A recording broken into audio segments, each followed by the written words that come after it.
당신은 지금 혼자입니까? 아니면 누군가와 함께 있습니까? 사실 그건 중요하지 않습니다.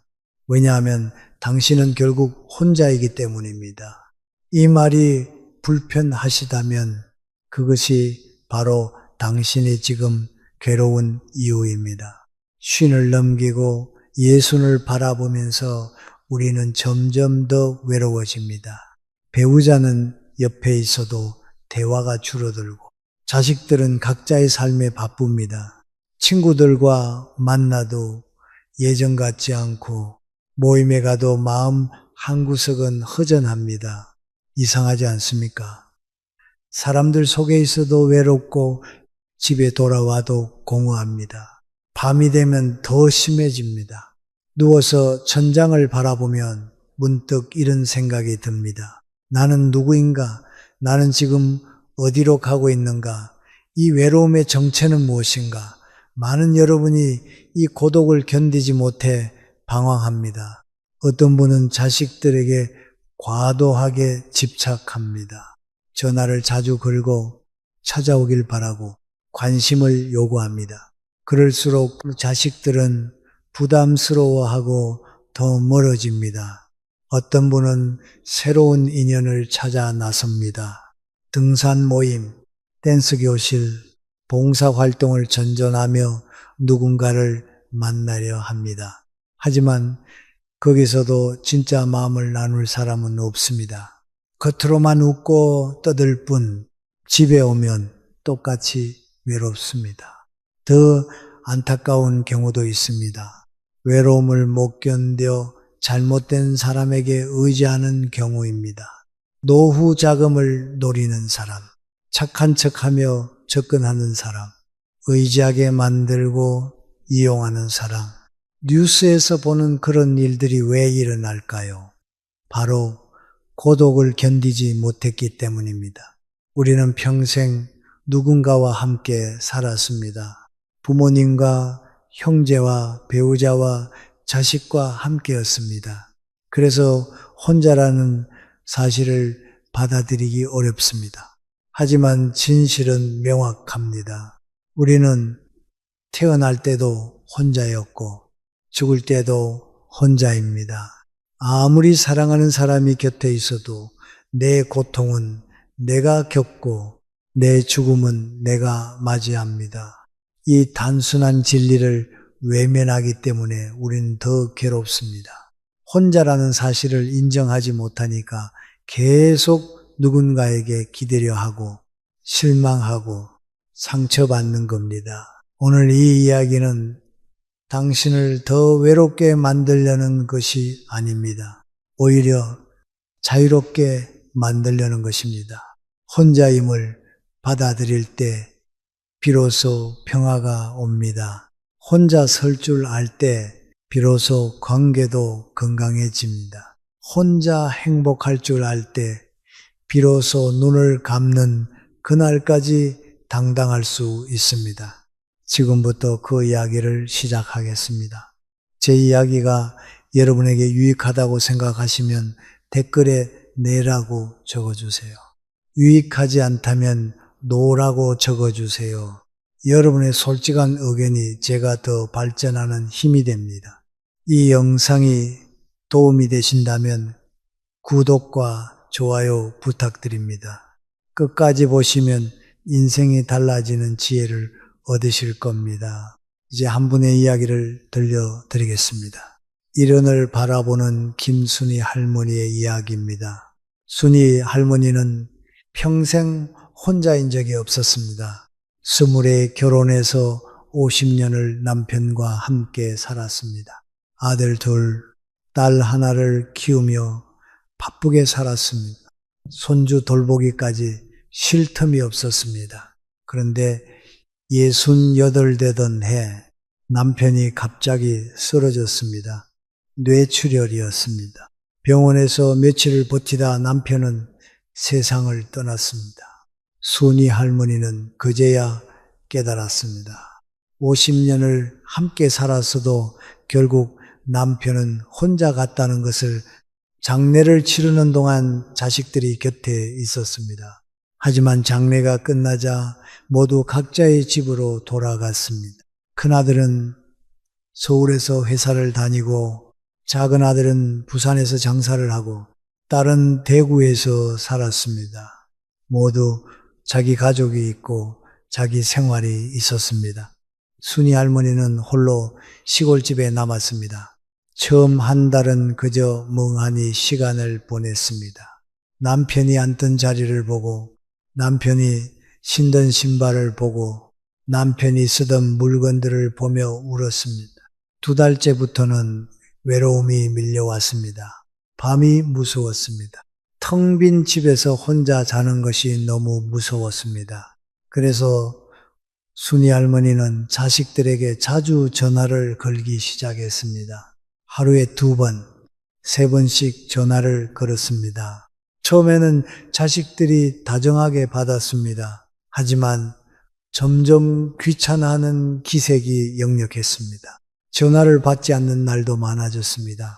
순이 할머니는 더 외로워졌습니다. 그러던 어느 날 동네 경로당에서 한 남자를 만났습니다. 65쯤 되어 보이는 남자였습니다. 그 남자는 순이 할머니에게 다정하게 말을 걸었습니다. 함께 차도 마시고 밥도 먹고 산책도 했습니다. 순이 할머니는 오랜만에 마음이 따뜻해졌습니다. 누군가 자기를 신경 써 주는 것 같았습니다. 한 달쯤 지나자 그 남자가 돈 이야기를 꺼냈습니다. 사업 자금이 급하게 필요하다며 잠깐만 빌려달라고 했습니다.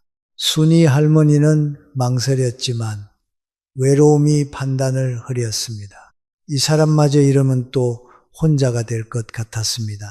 결국 500만 원을 빌려주었습니다. 그 뒤로 남자는 연락이 뜸해졌습니다. 한 달 뒤에 갚겠다던 약속은 지켜지지 않았습니다. 전화를 해도 받지 않았습니다. 경로당에도 나타나지 않았습니다. 순이 할머니는 그제야 깨달았습니다. 자기가 이용당했다는 것을, 외로움을 못 견뎌 잘못된 사람에게 매달렸다는 것을 순이 할머니는 며칠을 울었습니다. 돈이 아까워서가 아니라 자신이 한심해서였습니다. 하지만 그 일을 계기로 순이 할머니는 변하기 시작했습니다. 더 이상 누군가에게 기대지 않기로 했습니다. 혼자 있는 시간을 견뎌내기로 했습니다. 처음에는 힘들었습니다. 저녁 시간이 특히 고통스러웠습니다. 하지만 천천히 익숙해졌습니다. 혼자 밥을 먹고 혼자 텔레비전을 보고 혼자 잠자리에 들었습니다. 조금씩 마음이 편해졌습니다. 누구에게 기대지 않으니 실망할 일도 없었습니다. 누구에게 상처받을 일도 없었습니다. 자식들에게도 전화를 줄였습니다. 일주일에 한 번 안부만 묻는 정도로 충분했습니다. 자식들도 오히려 그게 편한 것 같았습니다. 이제 순이 할머니는 혼자 있는 시간이 나쁘지 않습니다. 아침에 일어나 마당을 쓸고 텃밭에 물을 주고 동네를 산책합니다. 저녁에는 책을 읽거나 라디오를 듣습니다. 누구도 필요 없습니다. 혼자 해도 괜찮습니다. 순이 할머니는 이제 압니다. 사람은 결국 혼자라는 것을, 그리고 혼자임을 받아들일 때 비로소 자유롭다는 것을 순이 할머니의 이야기에서 우리는 중요한 교훈을 얻습니다. 외로움을 피하려고 발버둥 칠수록 오히려 더 고통스럽다는 것입니다. 혼자라는 사실을 받아들이지 못하면 잘못된 선택을 하게 된다는 것입니다. 하지만 고독을 정면으로 마주할 때 새로운 평화가 찾아온다는 것입니다. 이것은 단순한 이야기가 아닙니다. 인생의 본질에 대한 이야기입니다. 우리 모두가 반드시 거쳐야 할 통과 의례입니다. 외로움을 견디지 못하면 평생 누군가에게 기대며 살게 됩니다. 그러다 결국 더 큰 상처를 받습니다. 하지만 고독을 받아들이면 비로소 자유로워집니다. 이제 왜 그런지 깊이 들여다 보겠습니다. 우리는 왜 외로움을 그토록 두려워할까요? 심리학에서는 이것을 애착 이론으로 설명합니다. 인간은 태어나면서부터 누군가와 연결되기를 원합니다. 엄마와의 애착, 가족과의 유대, 친구와의 관계가 우리를 안정되게 만듭니다. 이것은 생존 본능입니다. 혼자서는 살아남을 수 없었던 시절의 기억이 우리 유전자에 새겨져 있습니다. 혼자 있으면 불안하고 누군가와 함께 있으면 안심이 됩니다. 어릴 때부터 우리는 함께 하는 법을 배웠습니다. 가족과 함께 밥을 먹고 친구들과 함께 놀고 동료들과 함께 일했습니다. 평생을 누군가와 함께 살았습니다. 그래서 혼자가 되면 모든 것이 낯설고 두렵습니다. 하지만 여기에 함정이 있습니다. 나이가 들면서 우리는 점점 더 혼자가 됩니다. 부모님은 먼저 가시고 친구들도 하나둘 세상을 떠나고 자식들은 떠나갑니다. 배우자마저 언젠가는 먼저 가거나 나를 남겨두고 갑니다. 이것은 피할 수 없는 현실입니다.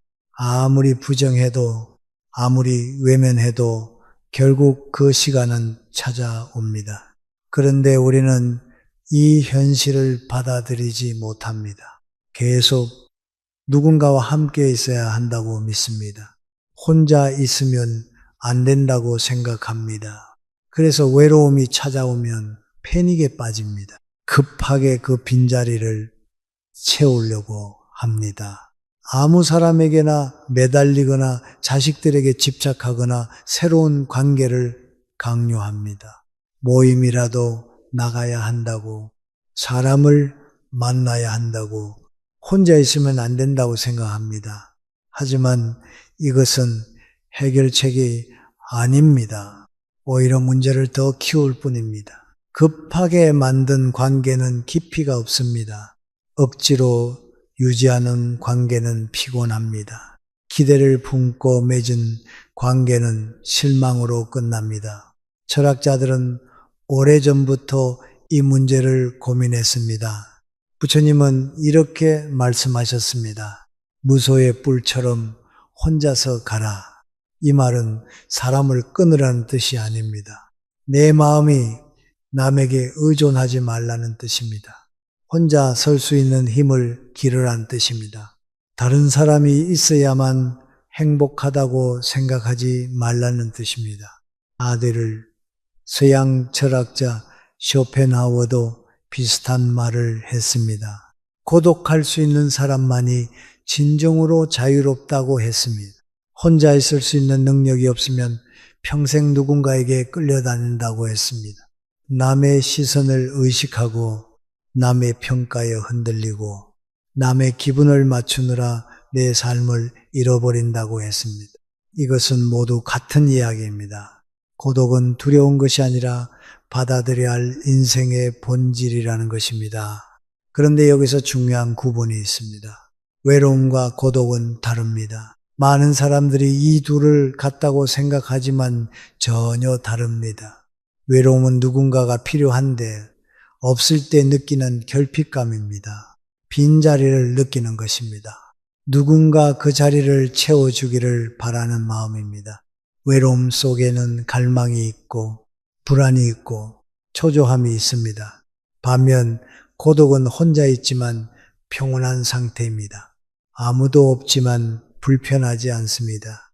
오히려 편안합니다. 고독 속에는 평화가 있고 자유가 있고 충만함이 있습니다. 외로움은 고통이지만 고독은 자유입니다. 외로움은 밖에서 누군가를 찾게 만들지만 고독은 내 안에서 평화를 찾게 합니다. 외로움은 남이 필요하지만 고독은 나로 충분합니다. 많은 시니어들이 외로움과 고독을 구분하지 못합니다. 혼자 있으면 무조건 외롭다고 생각합니다. 그래서 계속 밖으로 나가 사람을 찾습니다. 모임에 나가고 사람을 만나고 관계를 만들려고 합니다. 하지만 사람들 속에 있어도 여전히 외롭습니다. 왜일까요? 외로움의 원인이 밖에 있는 것이 아니라 안에 있기 때문입니다. 외로움은 남이 없어서가 아니라 내가 나를 받아들이지 못해서 생깁니다. 혼자 있는 나를 인정하지 못하기 때문입니다. 그래서 아무리 사람을 만나도 외로움은 사라지지 않습니다. 진짜 필요한 것은 고독을 받아들이는 연습입니다. 혼자 있어도 괜찮다는 마음을 키우는 것입니다. 그렇다면 어떻게 해야 할까요? 첫 번째는 기대를 내려놓는 것입니다. 자식이 나를 챙겨줄 거라는 기대, 친구가 항상 곁에 있을 거라는 기대, 누군가 나를 외롭지 않게 해줄 거라는 기대, 이 모든 기대를 내려놓아야 합니다. 기대가 있으면 실망이 따라옵니다. 기대가 크면 실망도 큽니다. 기대가 없으면 실망도 없습니다. 그리고 가끔 누군가 관심을 보여주면 그것이 감사가 됩니다. 예상하지 않았던 선물처럼 느껴집니다. 두 번째는 혼자 있는 시간을 견뎌내는 연습입니다. 처음에는 힘듭니다. 저녁 시간, 주말, 명절이 특히 고통스럽습니다. 모두가 가족과 함께 있을 때 나만 혼자인 것 같습니다. 하지만 견뎌내야 합니다. 피하지 말고 정면으로 마주해야 합니다. 혼자 밥을 먹어도, 혼자 텔레비전을 봐도, 혼자 잠을 자도 괜찮다는 것을 몸으로 익혀야 합니다. 그 시간이 쌓이면 어느 순간 편안해집니다. 처음에는 1분도 견디기 힘들었던 시간이 10분이 되고 30분이 되고 1시간이 됩니다. 그러다 보면 하루 종일 혼자 있어도 괜찮아집니다. 세 번째는 내 안의 힘을 키우는 것입니다. 혼자 있을 때 무엇을 할 것인가가 중요합니다. 그냥 멍하니 시간을 보내면 외로움만 커집니다. 생각이 자꾸 어두운 곳으로 흐릅니다. 하지만 책을 읽거나 글을 쓰거나 산책을 하거나 명상을 하면 고독이 됩니다. 내 안의 세계가 풍요로워집니다. 밖에서 자극을 찾지 않아도 내 안에서 충만함을 느낍니다. 심리학자들은 이것을 몰입이라고 부릅니다. 몰입 상태에 있을 때 사람은 가장 행복합니다. 시간 가는 줄 모르고 다른 것이 필요 없습니다. 혼자여도 충만합니다. 네 번째는 죽음을 받아들이는 것입니다. 우리가 외로움을 두려워하는 근본 이유는 죽음이 두렵기 때문입니다. 혼자 있으면 죽음이 가까이 느껴집니다. 그래서 사람들 속에 있고 싶어 합니다. 사람들이 많으면 죽음을 잊을 수 있을 것 같습니다. 하지만 죽음은 피할 수 없습니다. 아무리 사람들에게 둘러싸여 있어도 죽을 때는 혼자 갑니다. 이 사실을 일찍 받아들일수록 삶이 자유로워집니다. 죽음을 받아들이면 오히려 삶이 더 소중해집니다. 오늘 하루가 기적처럼 느껴집니다. 숨 쉬는 것, 밥 먹는 것, 걷는 것, 모든 것이 감사해집니다. 이것이 바로 철학자들이 말한 죽음을 기억하며 살라는 뜻입니다. 죽음을 외면하지 말고 늘 곁에 두고 살라는 뜻입니다.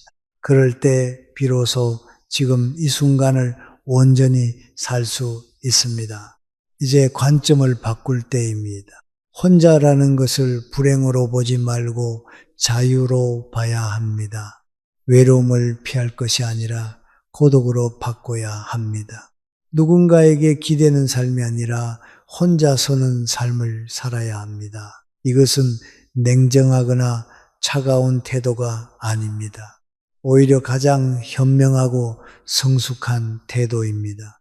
혼자 설 줄 아는 사람만이 진정으로 다른 사람과 건강한 관계를 맺을 수 있습니다. 기대지 않으니 실망하지 않고 집착하지 않으니 상처받지 않습니다. 있으면 감사하고 없어도 괜찮습니다.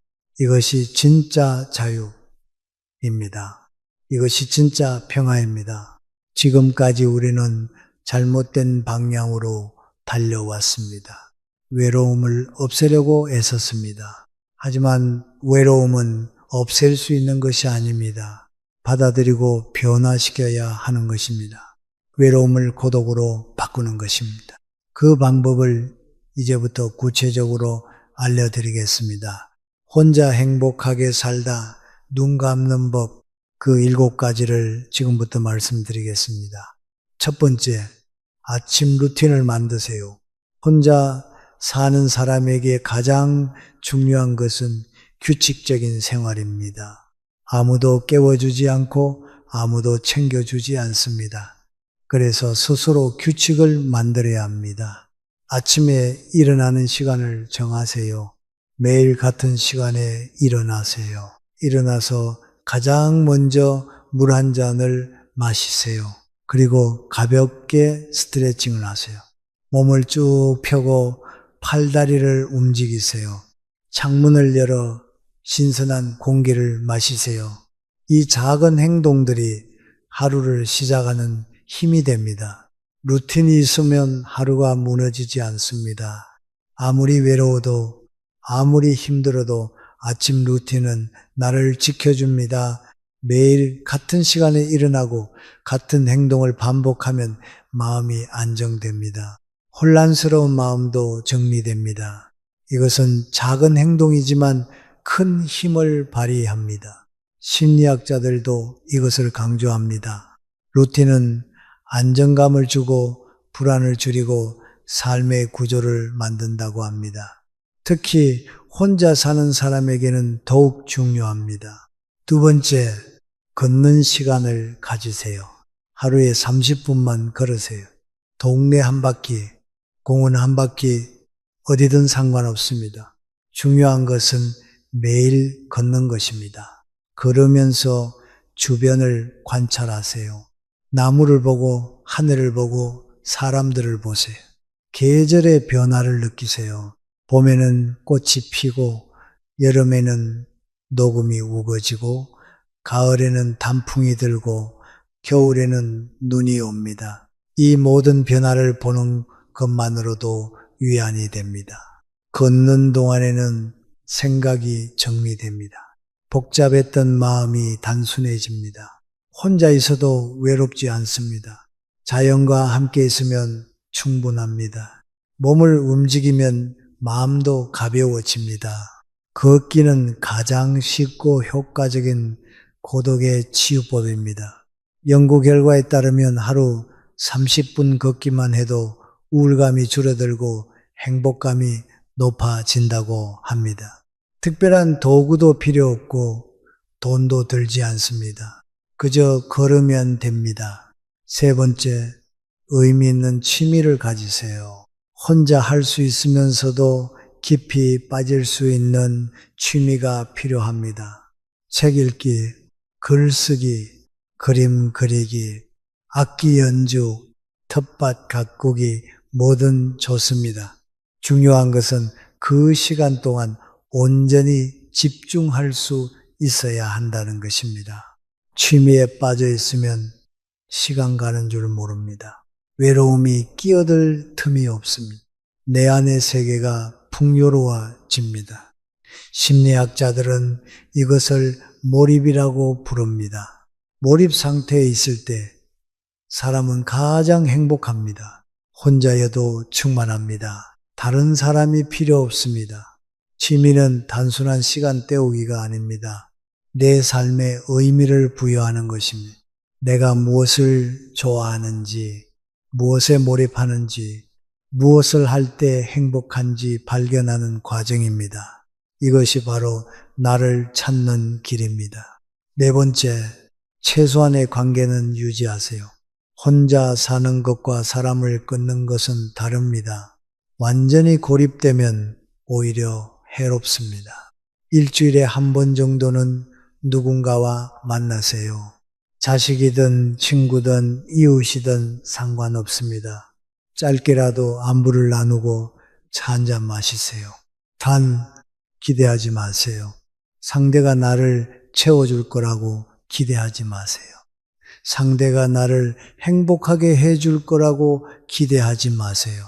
그저 스쳐 지나가는 인연으로 감사하게 여기세요. 기대 없는 만남은 부담이 없습니다. 있으면 좋고 없어도 괜찮습니다. 집착하지 않으니 실망할 일도 없습니다. 이것이 건강한 관계입니다. 혼자 설 수 있는 사람이 건강한 관계를 맺습니다. 의존하지 않으니 상대를 있는 그대로 존중할 수 있습니다. 5번째, 감사 일기를 쓰세요. 매일 저녁 잠들기 전에 오늘 하루 감사한 일 3가지를 적으세요. 작은 것도 좋습니다. 날씨가 좋았다. 밥이 맛있었다. 몸이 아프지 않았다. 이런 것들이면 충분합니다. 감사일기를 쓰면 관점이 바뀝니다. 없는 것에 집중하지 않고 있는 것에 집중하게 됩니다. 외로움이 아니라 고독에 감사하게 됩니다. 혼자 있는 시간이 고통이 아니라 선물로 느껴집니다. 심리학 연구에 따르면 감사 일기를 쓰는 사람은 우울증이 줄어들고 행복감이 높아진다고 합니다. 단 몇 줄의 글이 인생을 바꿀 수 있습니다. 처음에는 쓸 것이 없다고 느낄 수 있습니다. 하지만 매일 쓰다 보면 눈이 열립니다. 감사할 일이 얼마나 많은지 깨닫게 됩니다. 6번째, 죽음을 준비하세요. 무섭게 들리지만 이것은 가장 현명한 준비입니다. 유언장을 쓰세요. 재산을 어떻게 정리할지, 장례는 어떻게 치를지 미리 정해 두세요. 죽음을 준비하면 오히려 마음이 편해집니다. 언제 가도 후회 없다는 마음이 생깁니다. 그러면 지금 이 순간을 더 소중히 살게 됩니다. 철학자 몽테뉴는 이렇게 말했습니다. 철학을 배운다는 것은 죽음을 배우는 것이다. 죽음을 외면하지 말고 늘 곁에 두고 살라는 뜻입니다. 죽음을 받아들인 사람은 더 이상 두려울 것이 없습니다. 혼자여도 늙어도 아파도 담담합니다. 죽음을 준비한다는 것은 삶을 준비하는 것입니다. 매일을 마지막처럼 산다는 것입니다. 그럴 때 비로소 삶이 빛납니다. 7번째, 지금 이 순간을 즐기세요. 과거를 후회하지 마세요. 그때는 그렇게 할 수밖에 없었습니다. 미래를 걱정하지 마세요. 아직 오지 않은 일입니다. 지금 이 순간 여기에 집중하세요. 지금 마시는 차의 향, 지금 부는 바람의 느낌, 지금 보이는 풍경, 이 모든 것이 기적입니다. 당연한 것은 하나도 없습니다. 혼자라는 것은 자유입니다.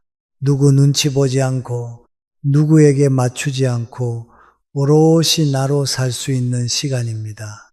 이 시간을 낭비하지 마세요. 외로움에 빠져 허비하지 마세요.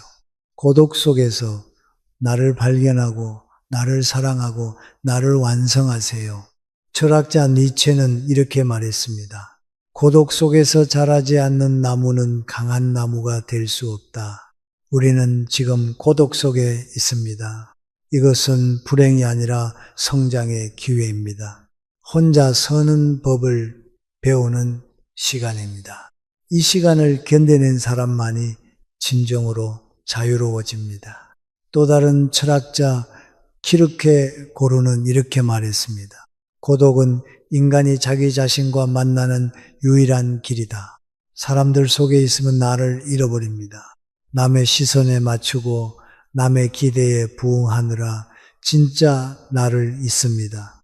하지만 혼자 있을 때 비로소 진짜 나를 만납니다. 내가 무엇을 원하는지, 무엇이 행복한지, 어떻게 살고 싶은지 깨닫습니다. 이것이 고독이 주는 선물입니다. 이제 행동할 시간입니다. 오늘부터 시작하세요. 내일부터가 아니라 오늘부터입니다. 지금 당장 시작하세요. 아침 루틴을 만들고 걷기 시작하고 취미를 찾고 감사일기를 쓰세요. 작은 행동 하나하나가 여러분을 바꿉니다. 한 달만 해보세요. 분명히 달라진 자신을 발견할 것입니다. 외로움이 아니라 고독을 느낄 것입니다. 불안이 아니라 평화를 느낄 것입니다. 여러분은 혼자가 아닙니다. 여러분은 자유롭습니다. 혼자 설 줄 아는 사람만이 진정으로 행복합니다. 혼자 행복한 사람만이 눈 감는 그날까지 당당합니다. 오늘부터 여러분의 인생은 달라질 것입니다. 혼자임을 받아들이는 순간 모든 것이 자유로워집니다. 고독은 저주가 아니라 축복입니다. 혼자 있는 시간은 고통이 아니라 선물입니다. 이 시간을 통해 여러분은 더 강해지고 더 지혜로워지고 더 평화로워질 것입니다. 이 7가지 중에서 여러분은 몇 번째부터 실행하시겠습니까?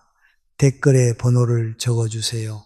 하나만 선택해도 좋고 여러 개를 선택해도 좋습니다.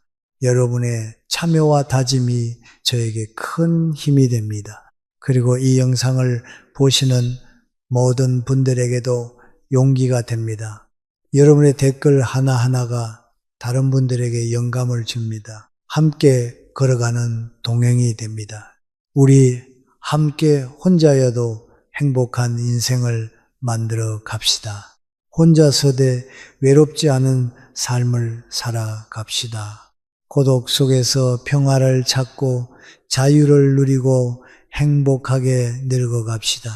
그리고 마지막 그날 눈을 감을 때 이렇게 말할 수 있기를 바랍니다. 나는 혼자였지만 외롭지 않았다. 나는 자유로웠고 행복했다. 후회 없이 잘 살았다. 그리고 이어서 다음 주제를 공유하겠습니다. 노후에 이런 집에서 살다 죽어야 한다. 노후에 혼자 살기 좋은 3곳. 여러분 지금 살고 계신 그 집에서 혼자 죽을 준비가 되어 있습니까? 충격적인 통계를 말씀드리겠습니다. 대한민국 65세 이상 인구 중 4명 중 1명이 혼자 삽니다. 70세 이상은 3명 중 1명이 1인 가구입니다. 더 끔찍한 건 이 숫자가 매년 급증하고 있다는 사실입니다. 이건 남의 이야기가 아닙니다. 바로 여러분의 이야기입니다. 지금은 부부가 함께 살고 계실지 모릅니다. 하지만 통계는 냉정합니다. 부부 중 1명은 반드시 먼저 세상을 떠납니다. 그리고 남은 1명은 평균 7년에서 10년을 혼자 살게 됩니다. 준비가 되어 있습니까? 아니, 준비는커녕 생각조차 해본 적이 있습니까? 많은 분들이 이렇게 말씀하십니다. 나는 자식이랑 살 거야. 나는 요양원 갈 거야. 나는 그냥 여기서 죽을 거야. 전부 위험한 착각입니다. 자식과 산다고요? 며느리와 사위의 눈치를 보며 방 한 칸에서 숨죽이며 살 각오가 되어 있습니까? 요양원에 간다고요? 건강할 때는 못 들어가고 정작 들어가야 할 때는 이미 판단력을 잃은 후입니다. 그냥 여기서 죽는다고요? 혼자 쓰러져서 사흘 만에 발견되는 고독사, 그게 여러분이 원하는 마지막입니까? 더 무서운 진실을 말씀드리겠습니다. 혼자 사는 노인 중 절반 이상이 일주일에 한 번도 사람과 대화하지 않습니다. 3명 중 1명은 한 달에 한 번도 집 밖을 나가지 않습니다. 이게 무슨 뜻인지 아십니까? 살아있지만은 이미 죽은 것과 다름없는 삶입니다. 숨은 쉬지만 존재하지 않는 시간입니다. 여러분, 혼자 늙는다는 건 외로운 게 아닙니다. 준비 없이 혼자가 되는 게 진짜 문제입니다. 어디서 혼자 살 것인가? 어떻게 외롭지 않게 살 것인가? 이 질문에 답하지 못하면은 여러분의 마지막 10년은 지옥이 됩니다. 많은 분들이 착각합니다. 혼자 사니까 작은 집 하나면 된다고, 조용한 시골에 가서 살겠다고, 실버타운에 들어가면 안전하겠다고 전부 틀렸습니다.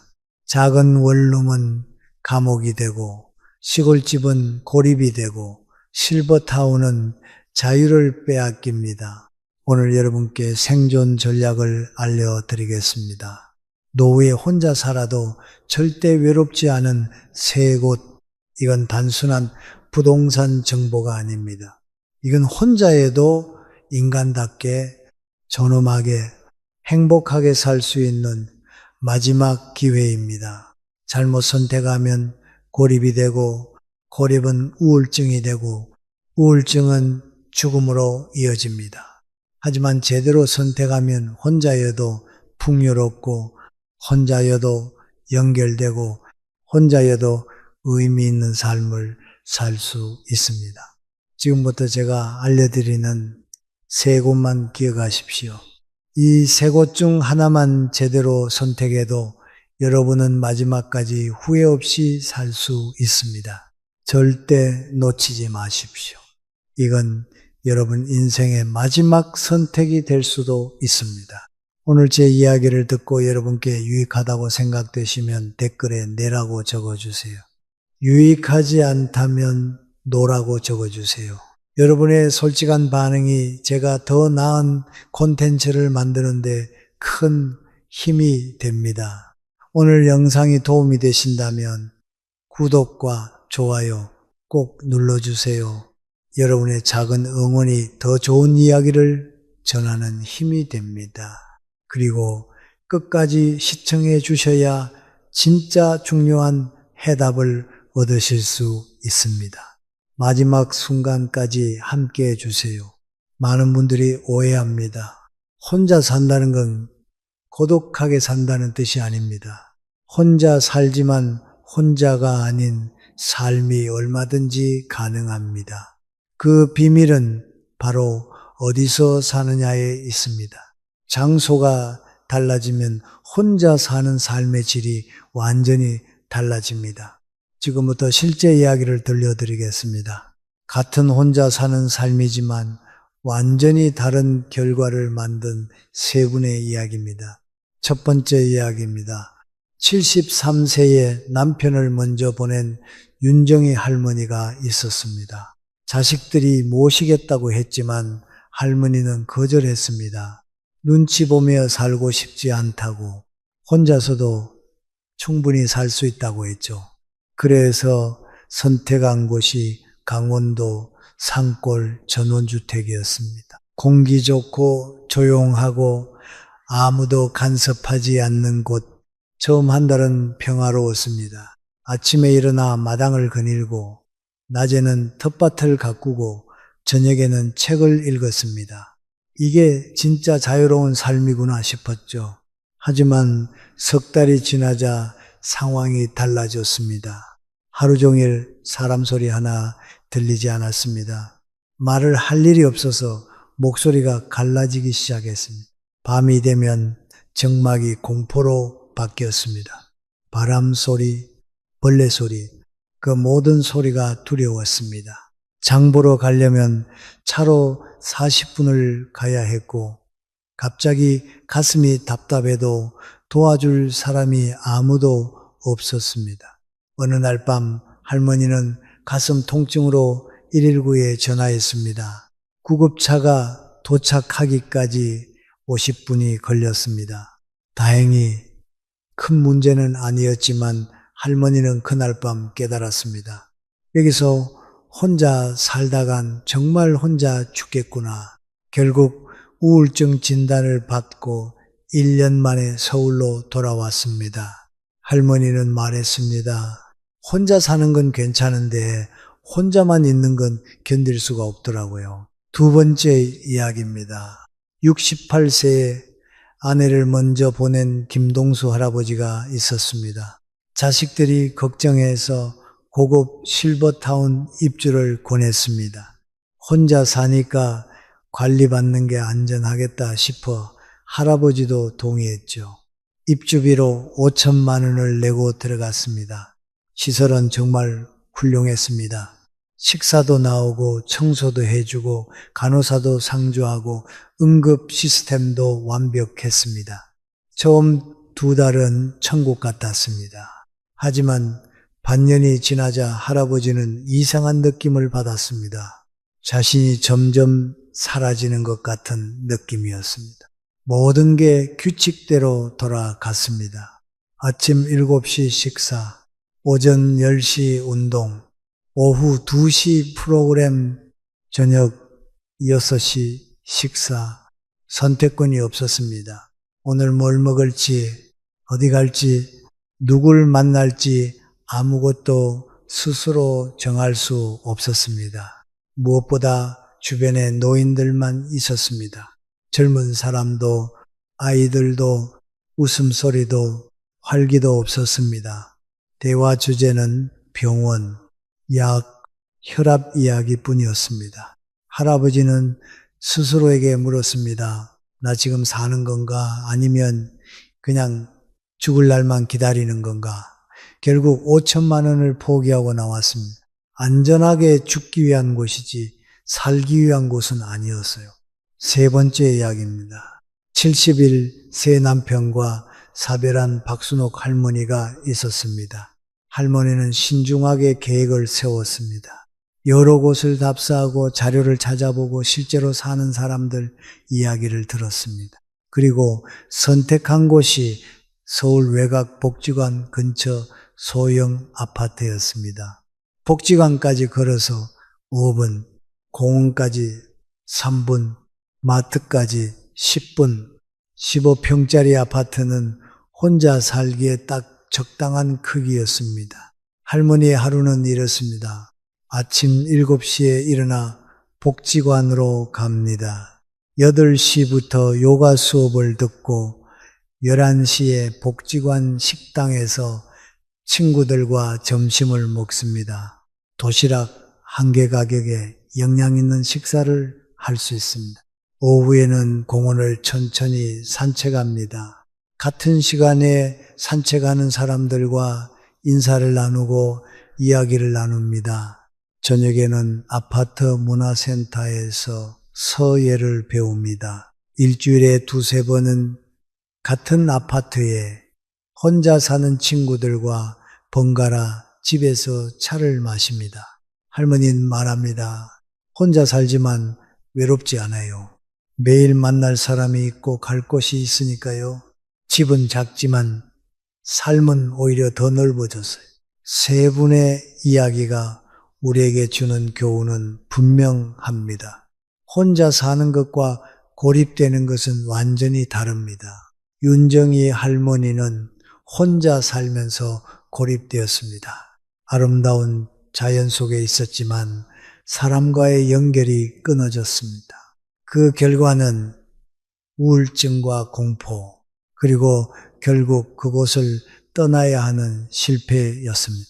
김동수 할아버지는 사람들 사이에 있었지만 자유를 잃었습니다.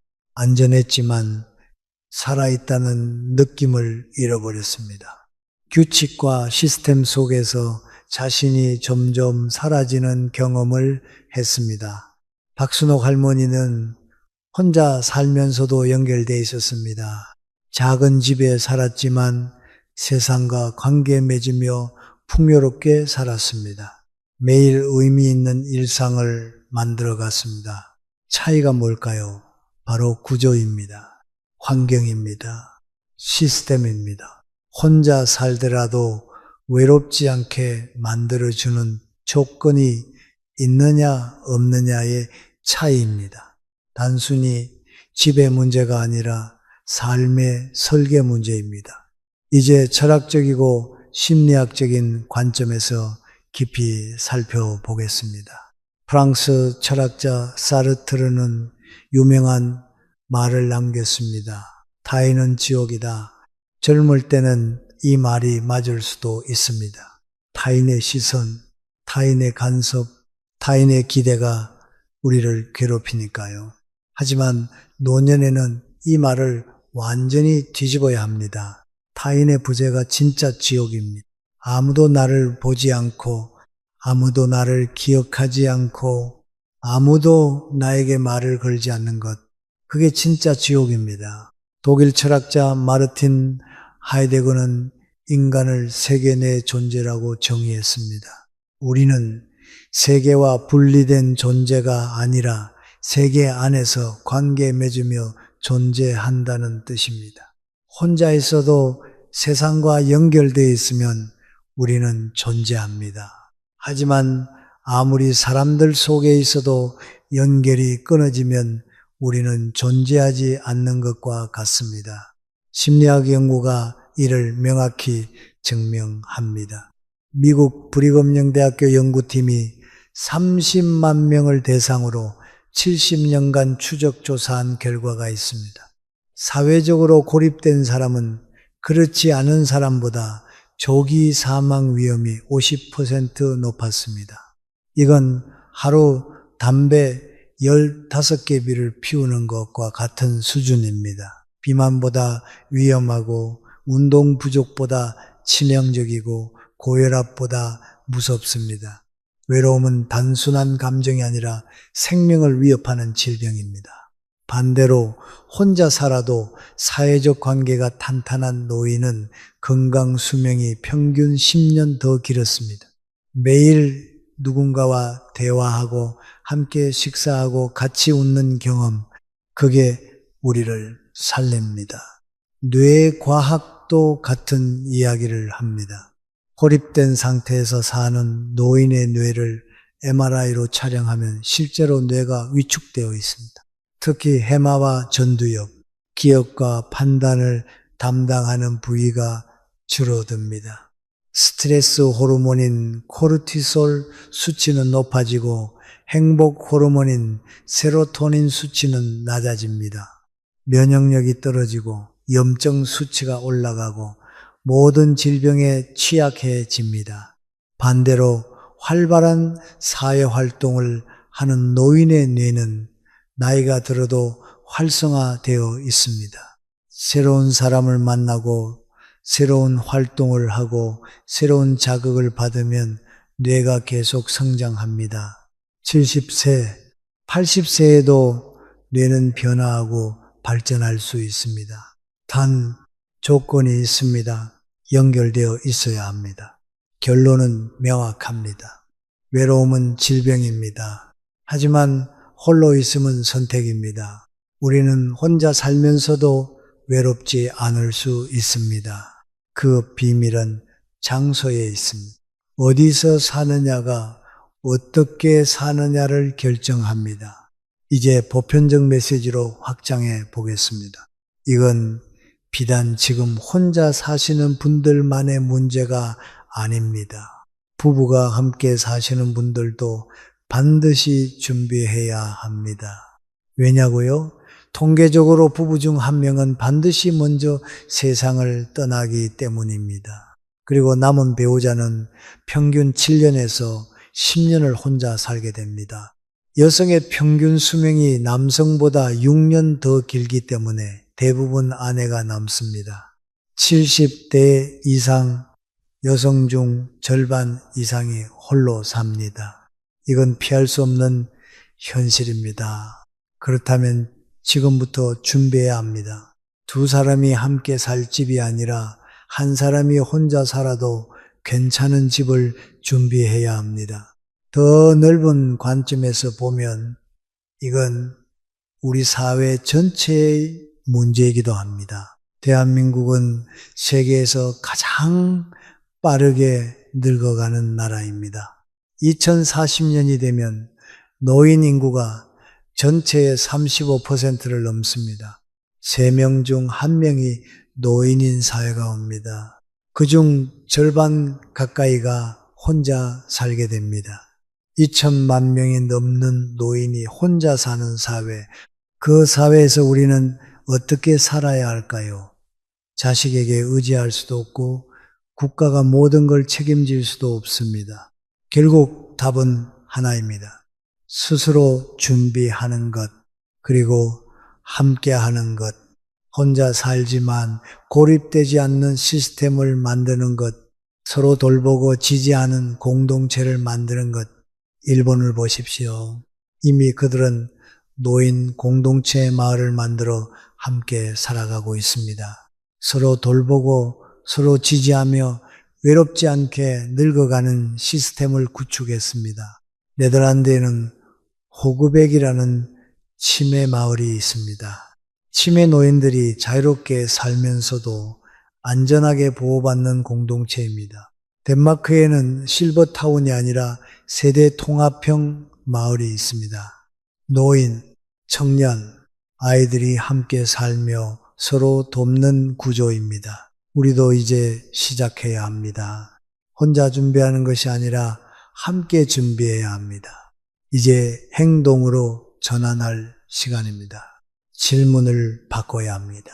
어디서 혼자 살 것인가가 아니라 어떻게 혼자 살아도 연결될 수 있는가를 물어야 합니다.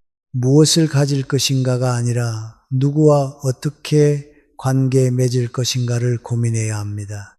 얼마나 큰 집에 살 것인가가 아니라 얼마나 따뜻한 관계 속에서 살 것인가를 생각해야 합니다. 그 답은 이미 나와 있습니다. 노후에 혼자 살기 좋은 딱 3곳, 바로 사람을 만날 수 있는 곳, 매일 의미를 만들 수 있는 곳, 필요할 때 도움받을 수 있는 곳입니다. 지금부터 구체적으로 알려드리겠습니다. 이 3곳 중 여러분의 상황에 맞는 한 곳만 제대로 선택해도 여러분의 혼자 사는 삶이 완전히 달라질 것입니다. 더 이상 두려워하지 마십시오. 더 이상 미루지 마십시오. 지금이 바로 준비할 때입니다. 집중하십시오. 여러분의 삶을 바꿀 구체적인 해답, 지금 바로 시작됩니다. 노후에 혼자 살기 좋은 첫 번째 곳입니다. 복지관 도보 10분 거리, 15평에서 25평 소형 아파트입니다. 이게 왜 최선의 선택일까요? 먼저 크기가 중요합니다. 혼자 살기에 딱 적당한 크기입니다. 너무 크면 관리하기 힘들고 외로움만 커집니다. 빈 방을 보면서 배우자 생각에 우울해집니다. 너무 작으면 답답하고 숨이 막힙니다.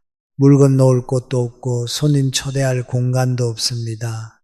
15평에서 25평 정도면 방 하나, 거실 하나, 작은 부엌, 혼자 살면서도 여유를 느낄 수 있는 최적의 크기입니다. 청소하기도 부담 없고 관리비도 적당하고 외롭지도 답답하지도 않습니다. 무엇보다 복지관이 핵심입니다. 복지관은 혼자 사는 노인의 생명줄입니다. 거기엔 모든 게 있습니다. 아침 요가 프로그램, 점심 무료 급식, 오후 운동교실, 노래교실, 서예반, 컴퓨터 교실, 영어 회화, 스마트폰 교육, 그리고 가장 중요한 것, 사람이 있습니다. 매일 같은 시간에 만나는 얼굴들, 인사를 나누는 친구들, 함께 웃고 이야기 나누는 동료들, 이게 외로움을 막는 가장 확실한 방법입니다. 복지관은 단순한 시설이 아닙니다. 그곳은 작은 사회입니다. 역할이 있고 관계가 있고 의미가 있는 공간입니다. 작은 행동부터 시작하십시오. 오늘 당장 인터넷에 여러분이 사시는 지역과 복지관을 검색해 보세요. 전화해서 어떤 프로그램이 있는지 물어보세요. 내일 아침 한번 가보세요. 그냥 구경만 하셔도 됩니다.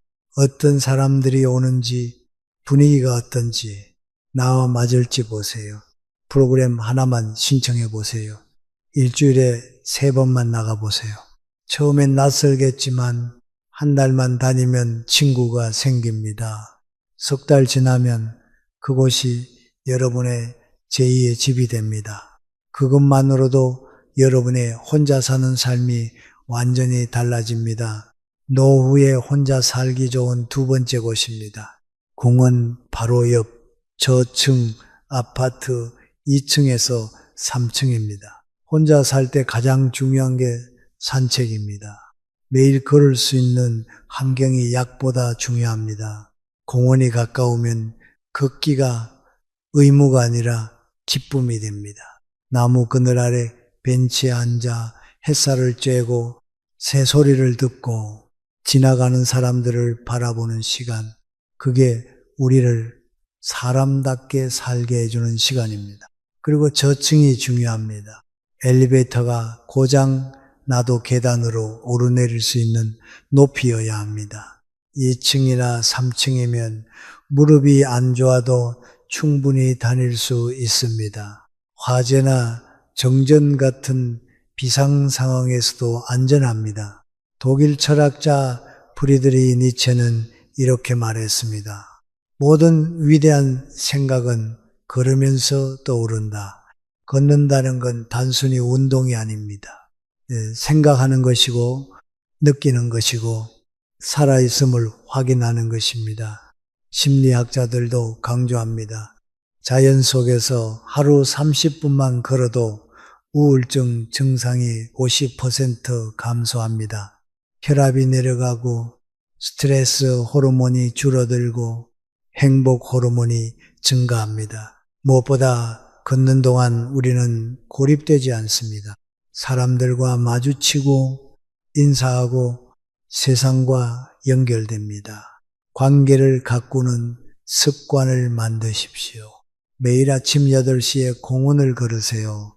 정확히 같은 시간에 나가세요. 그러면 같은 시간에 산책하는 사람들을 만나게 됩니다. 처음엔 눈인사만 하세요. 일주일 지나면 가볍게 안녕하세요 하세요. 2주 지나면 날씨 이야기를 나누세요. 한 달 지나면 서로 이름을 알게 됩니다. 석 달 지나면 친구가 됩니다. 이게 외로움을 막는 가장 자연스러운 방법입니다. 억지로 친구를 만들려고 하지 마세요. 그냥 매일 같은 시간, 같은 장소에 나가세요. 관계는 저절로 생깁니다. 노후에 혼자 살기 좋은 세 번째 곳입니다. 자녀와 같은 동네, 걸어서 10분 거리입니다. 혼자 살지만 완전히 혼자는 아닌 거리입니다. 필요할 때 바로 만날 수 있지만 일상은 완전히 독립된 거리입니다. 왜 같은 집이 아니라 10분 거리일까요? 독일 철학자 쇼펜하우어가 말한 고슴도치 딜레마를 아십니까? 추운 겨울날 고슴도치들이 체온을 나누려고 가까이 갑니다. 하지만 너무 가까이 가면 서로의 가시에 찔립니다. 그래서 멀어집니다. 하지만 멀어지면 추워서 죽습니다. 고슴도치들은 시행착오 끝에 적절한 거리를 찾습니다. 따뜻함을 나누면서도 서로 다치지 않는 거리, 자녀와의 관계도 정확히 마찬가지입니다. 너무 가까우면 서로 상처받습니다. 며느리 눈치, 사위 눈치 보며 방 한 칸에서 숨죽이며 삽니다. 자식은 자식대로 부모님 때문에 자유를 잃습니다. 너무 멀면 단절됩니다. 응급 상황에 바로 달려갈 수 없고 일상을 공유할 수 없습니다. 10분 거리, 그게 최적의 거리입니다. 걸어서 갈 수 있지만 매일 갈 필요는 없는 거리, 필요할 때 바로 달려갈 수 있지만 서로의 일상을 침범하지 않는 거리, 함께 밥 먹고 싶을 때 먹고 혼자 있고 싶을 때 혼자 있을 수 있는 거리. 프랑스 철학자 가브리엘 마르셀은 이렇게 말했습니다. 사랑한다는 것은 너는 죽지 않을 거라고 말하는 것이다. 자녀와 적절한 거리를 유지한다는 건 서로를 진정으로 사랑하는 방법입니다. 집착이 아니라 존중입니다. 의존이 아니라 독립입니다. 하지만 필요할 때 언제든 함께할 수 있는 안전망입니다. 자녀와 솔직하게 대화하십시오. 같이 살지는 말고 가까이 살자고 제안하세요. 서로에게 부담 주지 말고 각자 삶을 살되 필요할 때 도우며 살자고 말하세요. 여러분이 원하는 삶의 방식을 명확히 전달하세요. 그 대화 한 번이 여러분과 자녀 모두를 구원할 수 있습니다. 지금 당장 실천하십시오. 첫째, 복지관 근처 집을 알아보세요. 인터넷에 여러분 지역과 복지관을 검색하면 나옵니다. 그 주변 15평에서 20평 아파트 시세를 확인하세요. 실제로 가서 걸어보세요.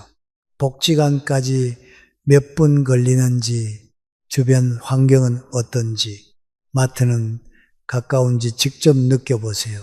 둘째, 공원 근처 저층 아파트를 답사하세요.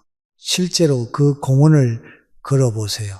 아침, 점심, 저녁 시간대별로 분위기가 어떤지 확인하세요. 어떤 사람들이 산책하는지, 벤치는 충분한지, 화장실은 있는지, 안전한지 보세요. 2층이나 3층 매물을 중점적으로 찾아보세요. 셋째, 자녀와 미래를 의논하세요. 부담 주지 말고 솔직하게 이야기하세요. 서로 편한 방법을 찾자고 말하세요. 10분 거리에서 각자 독립적으로 살되 필요할 때 함께 하자고 제안하세요. 노후의 집은 크기가 아니라 온기로 결정됩니다. 혼자 살아도 외롭지 않고 작아도 답답하지 않고 조용해도 고립되지 않는 곳, 그런 집을 찾는 건 운이 아니라 준비입니다.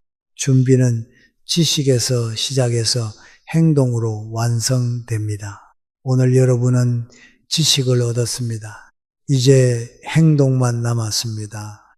작은 실천 하나가 여러분의 마지막 10년을 완전히 바꿔놓을 것입니다.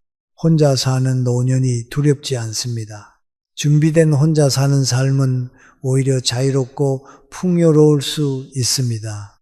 중요한 건 어디서 사느냐입니다. 그리고 그 선택을 지금 하셔야 합니다. 마지막으로 부탁드립니다. 오늘 영상을 보시고 여러분이 앞으로 실천하실 것이 3가지 중 몇 번째인지 댓글로 적어주세요. 1번 복지관 근처 집 알아보기, 2번 공원 근처 저층 아파트 답사하기, 3번 자녀와 미래 의논하기. 여러분의 다짐과 참여가 저에게 큰 힘이 되고 더 좋은 콘텐츠를 만드는 원동력이 됩니다. 여러분 한 분 한 분의 목소리가 이 채널을 더 유익하고 가치 있게 만들어 갑니다. 댓글로 나누는 여러분의 경험과 계획이 다른 분들께도 큰 도움이 됩니다. 함께 준비하고 함께 나이 들고 함께 행복한 노후를 만들어 갑시다. 오늘도 끝까지 함께 해주셔서 진심으로 감사드립니다. 여러분이 혼자 살아도 외롭지 않은 그날까지 저는 함께 하겠습니다. 여러분의 노후가 평온하고 존엄하기를 진심으로 기원합니다.